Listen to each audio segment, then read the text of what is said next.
সোনিয়া আক্তার রিমা এত খারাপ মানুষ যে নিজের ভাইয়ের বউকেই পছন্দ করতে পারে না। এই জন্যে তার ভাইয়ের সাথে তার সম্পর্ক নষ্ট হয়ে গিয়েছে।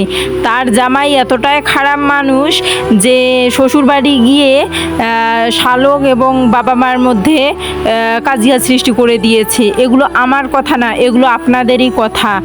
আপনাদেরই কিছু কিছু মানুষ এসব কথা বলতেছে। আমি একটা ভিডিও করেছিলাম, সেখানেও বলেছি সোনিয়া এতটাই খারাপ মানুষ, সোনিয়া আপু এতটাই খারাপ মানুষ যে তার মা বাবাকে তার পক্ষে নিয়ে তার ভাইকে তাদের সংসার থেকে আলাদা করে ফেলেছে। আসলে আমাদের এ সমাজের ধারণা, এখনকার মানুষের ধারণা যে ভাইরা বিয়ে করলেই বোনেরা খারাপ হয়ে যায়, বোনেরা ভাইয়ের সংসার ভাঙার জন্য একেবারে রেডি হয়ে থাকে। সোনিয়া আপুকে আমি অনেক দিন থেকেই চিনি, ওনার ব্লগ দেখি, ওনার ব্লগ আমার ভালো লাগে। পার্সোনালিভাবে ওনার সাথে আমার এরকম কেন সম্পর্ক নেই, আমি ওদের বাসা মানে ওনাকে আমি চিনিও না সেরকমভাবে, ওনার ব্লগ দেখি। কিন্তু এত বছর ধরে দেখি কই তাদের সংসারে তো কোনো রকম ঝামেলা দেখলাম না। এখন ভাইয়ের বউ আসার পরে খুব খারাপ হয়ে গিয়েছে। হ্যাঁ, ও যখন টাকার দরকার পড়ে, যখন সাহায্য দরকার পড়ে, তখন বোন আর বোনের স্বামী ভালো লাগে, আর এখন বউকেই শুধু ভালো লাগে, বউয়ের বাম্মাকে ভালো লাগে, আর বোনকে ভালো লাগে না, তাই নাকি?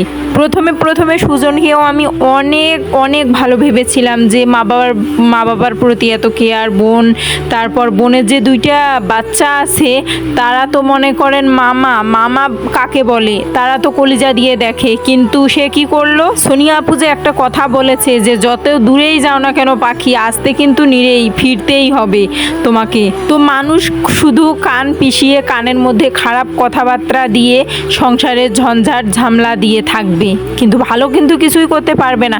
তাদের কি ঘরবাড়ি করিয়ে দিতে পারবে বা বাসস্থান করিয়ে দিতে পারবে?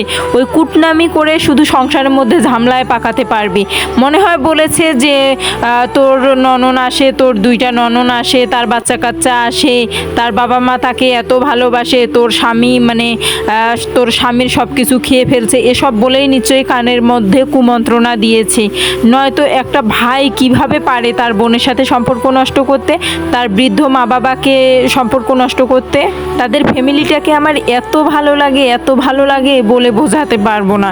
এত সুন্দর ফ্যামিলি কিভাবে ভেঙে যেতে পারে, আমি শুধু সেটাই ভাবতেছি। আর আপুর জামাইকে নিয়ে যদি আমি বলতে চাই, অনেক রোস্ট ভিডিওতে দেখলাম ওনাকে নিয়ে যা তা কথা বলতেছে। কেন ওনাকে নিয়ে কেন কথা বলছি?